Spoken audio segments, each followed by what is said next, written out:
এবার নারিকেলের ছোবড়া থেকেই বানানো হচ্ছে মূল্যবান কালো সোনা। শুনতে অবিশ্বাস্য মনে হলেও বাস্তবে যেন এটাই করে দেখিয়েছেন এক আফ্রিকান তরুণ। মেশিন থেকে যে কালো রঙের নরম জিনিসগুলো বের হচ্ছে তাকে কালো সোনা বললেও হয়তো কম বলা হবে। আফ্রিকার এক যুবক আলহাজি, যে পাহাড় ধসে হারিয়েছে তার গোটা পরিবারকে। জীবন সংগ্রামে যখন জীবিকা খুঁজে পাচ্ছিল না, তখন তার মাথায় এলো এক অভিনব ভাবনা। নারকেলের ছোবড়া পুড়িয়ে তৈরি করলো এক বিশেষ ধরনের জ্বালানি, যাকে বলা হচ্ছে বায়োমাস ব্রিকেট।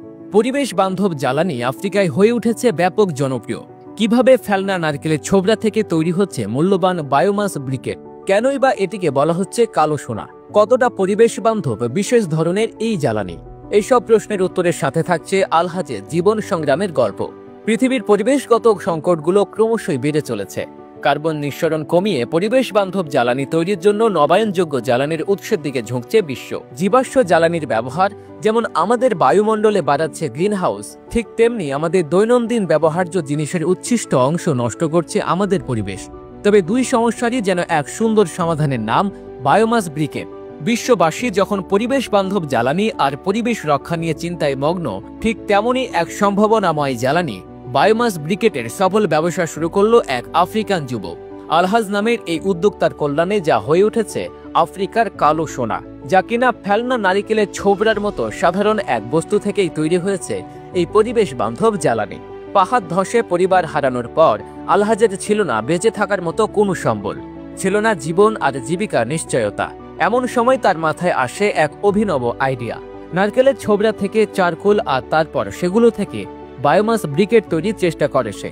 ভাগ্য সহায় হয়, সফল হয়। শুরুতে আলহাজ নিজের গ্রামের পথে পড়ে থাকা নারকেলের ছোবড়াগুলো একত্রিত করত।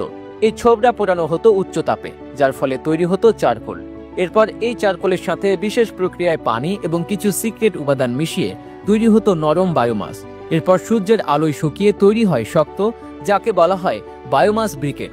এই বায়োমাস ব্রিকেট মূলত একটি উচ্চ শক্তি সম্পন্ন জ্বালানি, যা পরিবেশে খুবই কম পরিমাণে কার্বন নিঃসরণ করে। পড়তে থাকা বায়োমাস ব্রিকেট থেকে দীর্ঘ সময় রান্না করা যায়, ব্যবহারও করা যায়। এই কাঠ কয়লার ব্যবহার থেকে দূরে রাখে মানুষকে। অন্যদিকে বড় বড় সিরামিক, লোহা কিংবা ভারী শিল্পে ব্যবহৃত হচ্ছে এই বায়োমাস ব্রিকেট, যার ফলে কমছে গ্যাস ও জীবাশ্ম জ্বালানির উপর চাপ। প্রথাগত কয়লার তুলনায় বায়োমাস ব্রিকেট থাকে অধিক শক্তি, যা দীর্ঘ সময় ধরে ব্যবহারযোগ্য। এটি শুধু ক্ষতিকর কার্বন নিঃসরণ কমায় না, সেই সাথে পুরো প্রক্রিয়াটাই হয় জিরো ইমিউনেশন নীতির উপর ভিত্তি করে। কেননা নারকেলের ছোবড়া যা সাধারণত উচ্ছিষ্ট হিসেবে রাস্তায় ফেলা হতো, তাই পরিণত হচ্ছে মূল্যবান জ্বালানিতে। আলহাজের মতো উদ্যোক্তাদের প্রচেষ্টায় পরিবেশ দূষণ কমিয়ে এক অর্থনৈতিক উপযোগিতা হিসেবে তৈরি হচ্ছে, যা স্থানীয় অর্থনীতির ওপর এক প্রকার নবদিগন্ত খুলে দিয়েছে বলে মনে করছেন বিশ্লেষকরা। এক্ষেত্রে একদিকে যেমন পরিবেশ বান্ধব উপায়ে ব্রিকেট তৈরি হচ্ছে, অন্যদিকে সহজলভ্যতা এবং কম খরচে উৎপাদনের জন্য স্থানীয় জনগণের কাছে এটি জনপ্রিয় হয়ে উঠেছে। গ্রামীণ অঞ্চলগুলোতে যেখানে আধুনিক রান্নার জ্বালানি সহজলভ্য নয়, সেখানে আলহাজের এই বায়োমাস ব্রিকেট খুলে দিয়েছে নতুন সম্ভাবনার দুয়ার। বায়োমাস ব্রিকেট জ্বালানির ওপর নির্ভর করে আফ্রিকার প্রত্যন্ত অঞ্চলে গড়ে উঠেছে বেশ কিছু শিল্প কারখানা, যা কিনা সেখানকার পরিবেশ আর অর্থনীতি দুটো বিষয়ের উপরই রাখছে ইতিবাচক প্রভাব।